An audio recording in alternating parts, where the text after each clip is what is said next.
वास्तविकता उन्हीं तक सीमित है। भूत प्रेतों और अपसामान्य विषयों के होने पर चैनल कोई दावा नहीं करता और ना ही प्रोत्साहन करता है। बस एक दावा करता है और वो है डर।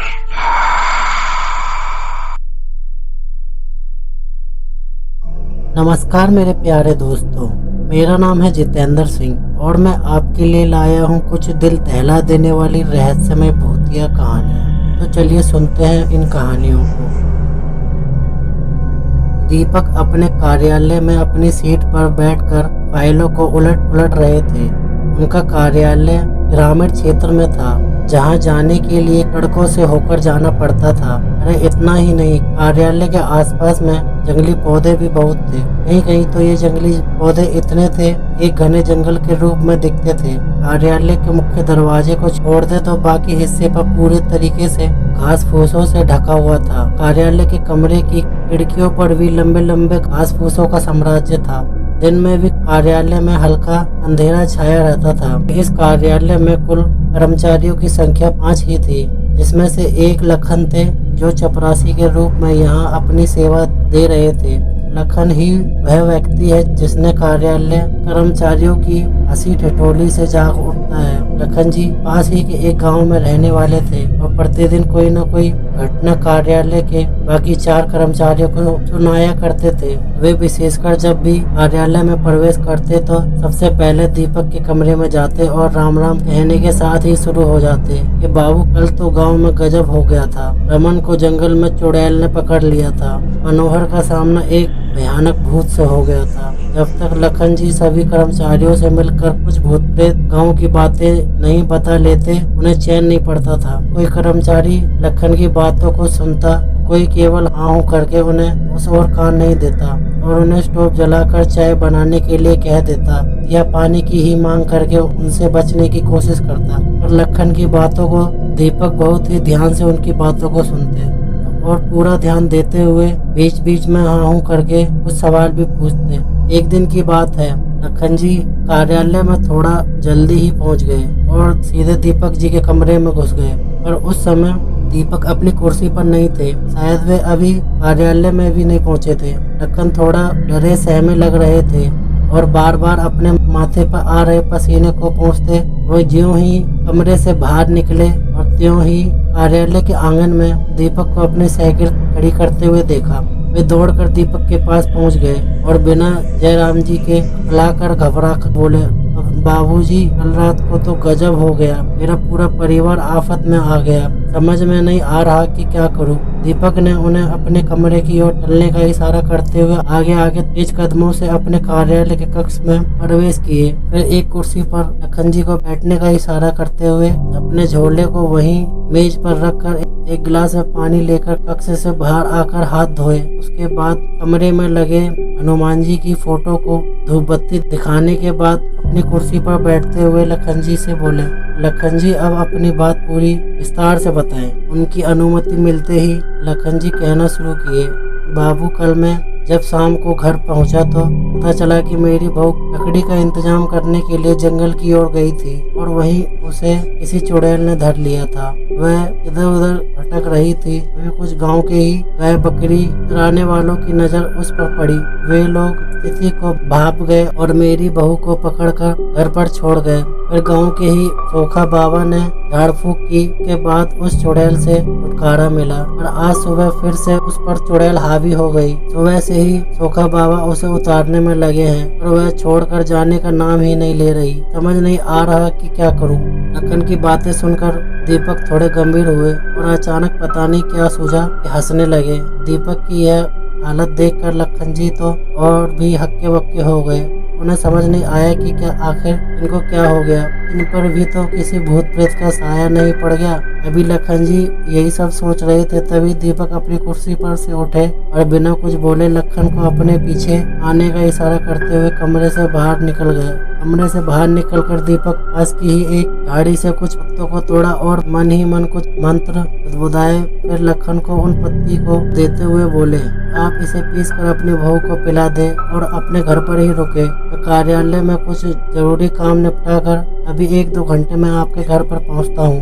लखन जी बिना कुछ बोले केवल सिर हिलाए उन पत्तों को लेकर घर की ओर बढ़े। रास्ते में उन्हें केवल एक ही बात बताई जा रही थी कि दीपक को यहाँ आए 3 साल हो गए, पर कभी उन्होंने इस बात का जिक्र नहीं किया कि वे भूत प्रेतों को उतारना भी जानते हैं। कहीं वे मजाक में तो इन पत्तों को तोड़कर झूठ मूठ में कुछ बुदबुदाकर मुझे नहीं दे दिए, पर दीपक ऐसा नहीं कर सकते।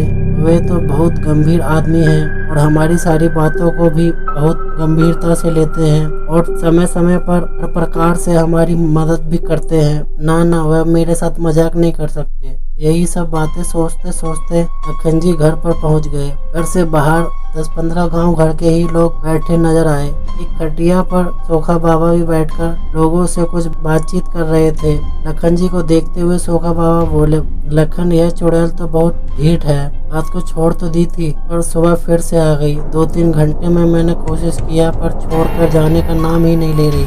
अभी भी आंगन में नाच कूद कर रही है और मेरे मंत्रों का अब उस पर कुछ भी असर नहीं हो रहा। यहाँ तक कि मेरा भी मजाक उड़ा दी। इतना सब होने के बाद मैं उसे छोड़कर बाहर आकर बैठ गया हूँ। मैं अब कुछ नहीं कर सकता। मेरा जितना पावर था वह सब आजमा लिया। लखन जी सोखा बाबा के ही बगल में बैठते हुए अपनी लड़की को आवाज लगाए। उनकी लड़की घर में से दौड़ते हुए बाहर निकली। लखन जी ने उन्हें उन पत्तों को उसे देते हुए कहा कि अभी इसे पीस कर बहू को पिला दो। अगर नानुकुर करती है तो जबरदस्ती पिलाओ। इसके बाद लखन जी की लड़की उन पत्तों को लेकर घर में गई तथा उन पत्तों को पीस कर अपनी भाभी को पिलाई। अरे यह क्या! एक घूंट अंदर जाते ही लखन जी की बहू तो काफी शांत हो गई और वहीं आंगन में ही एक तरह पर बैठ गई। अब उसके व्यवहार में काफी अंतर आ गया था। उसका कूदना नाचना बंद हो गया। लखन जी की लड़की दौड़ते हुए घर से बाहर निकली और लखन जी की ओर देखकर बोली, अब भाभी जी को आराम हो गया है। वे आंगन में ही अब शांति से बैठ गई हैं। बाहर जितने लोग बैठे थे वे सब हैरान रह गए। आखिर जो चुड़ैल इतने बड़े सोखा के बस में नहीं आई, वे 2-4 पत्तियों को हिलाने से कैसे बस में आ गई? आखिर वह कैसे पत्ते थे? या किसी धर्म स्थान से लाए गए पत्ते थे या किसी बहुत बड़े पंडित ने दिए थे? वहां बैठे लोगों में से एक ने लखन जी की ओर देखा और कुछ बोले। इससे पहले ही लखन जी ने उन पत्तों के बारे में बता दिया। सभी लोग बिना देखे उस दीपक के प्रति नतमस्तक हो गए। सोखा बाबा ने कहा कि वास्तव में आपके दीपक तो बहुत ऊंचे निकले। जिस चुड़ैल को बस में करने के लिए मैंने सारे के सारे हथकंडे अपना लिए, उसे उनके मंत्रित 2-4 पत्तों ने बस में कर लिया। फिर तो लखन जी थोड़ा तन कर बैठ गए और लगे दीपक का गुणगान करने। अभी वो लोग आपस में बात कर रहे थे, तभी दीपक की साइकिल वहां रुकी। दीपक को देखते ही लखन जी दौड़कर दीपक के हाथ में से साइकिल लेकर खुद ही खड़ी करते हुए बोले, दीपक जी आपके पत्तों ने तो कमाल कर दिया। अब बहू काफी अच्छी है और शांति से आंगन में बैठी है। दीपक जी के इतना कहते ही वहाँ बैठे सभी लोग खड़े हो गए और दीपक जी को राम राम करने लगे। दीपक जी सभी का अभिवादन स्वीकार करते हुए उन लोगों के बीच में ही आठ पर बैठ गए। फिर दीपक जी ने लखन जी की बहू को घर से बाहर बुलवाया। वह काफी शांत थी, पर दीपक जी को लगा कि अभी भी वह चुड़ैल यही है और पत्तों का असर खत्म होते ही फिर से इसे जकड़ लेगी। दीपक जी ने लखन की बहू को अपने पास बैठने का इशारा करते हुए कुछ मंत्र बुदबुदाने लगे। अरे यह क्या!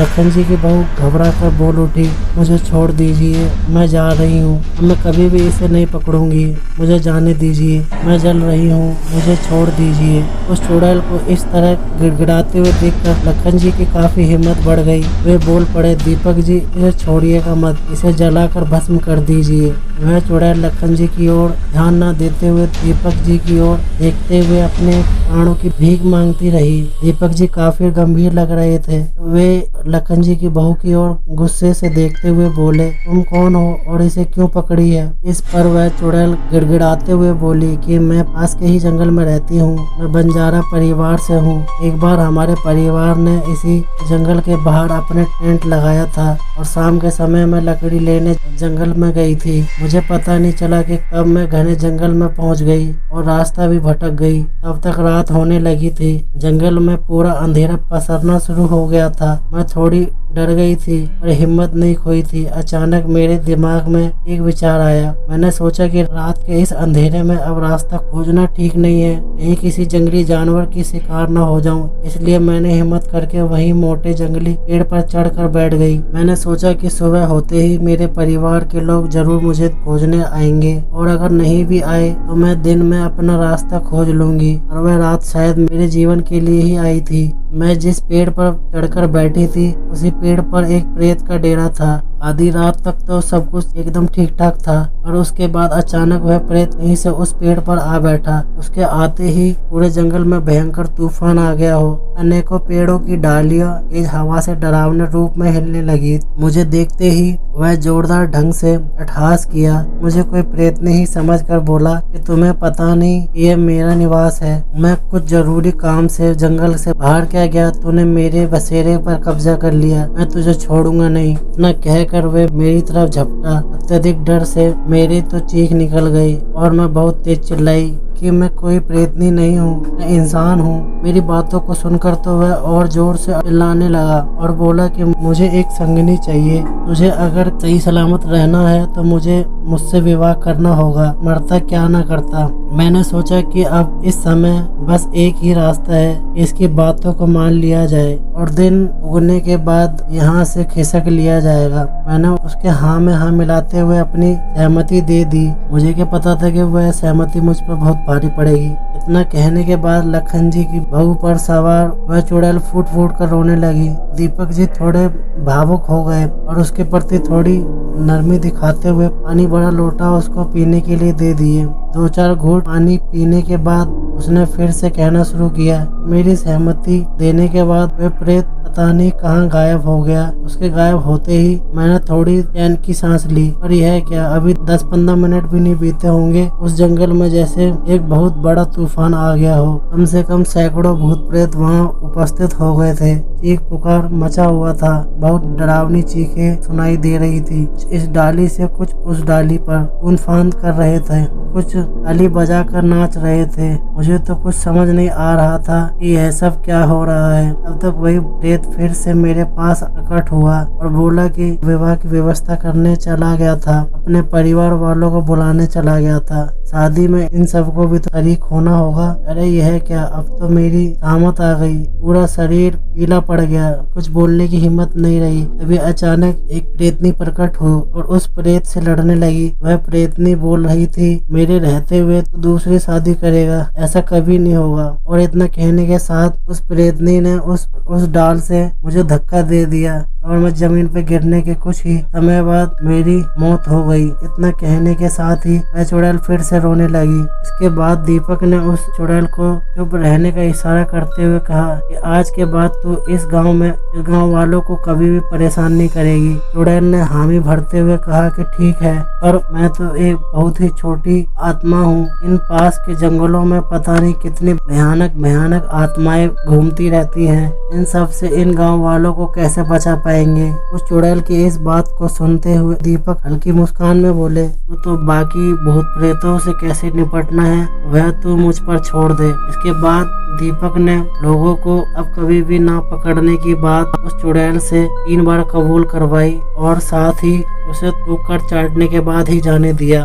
तो दोस्तों, दीपक ने उस चुड़ैल से गांव वालों को तो छुटकारा दिला दिया, पर क्या वह दूसरे भूत प्रेतों से उन चुड़ैलों की रक्षा कर पाए? फिर आप लोग बताएं, ये भटकती हुई काल्पनिक कहानी आप लोगों को कैसी लगी? अगर आप लोगों को यह कहानी अच्छी लगी हो तो इस कहानी को लाइक करें, कमेंट करें और अपने दोस्तों के साथ फेसबुक और व्हाट्सएप पे शेयर करें। और अगर आप ऐसी भूतिया और कहानियाँ सुनना पसंद करते हैं तो हमारे साइबर एविल यूट्यूब चैनल को सब्सक्राइब जरूर करें और बेल आइकन दबाना ना भूलें, क्योंकि हम ऐसी ही रहस्यमय भूतिया कहानियाँ अपलोड करते रहते हैं। और बेल आइकन को ऑल पर सेट करना ना भूलें। और वीडियो देखने के लिए धन्यवाद।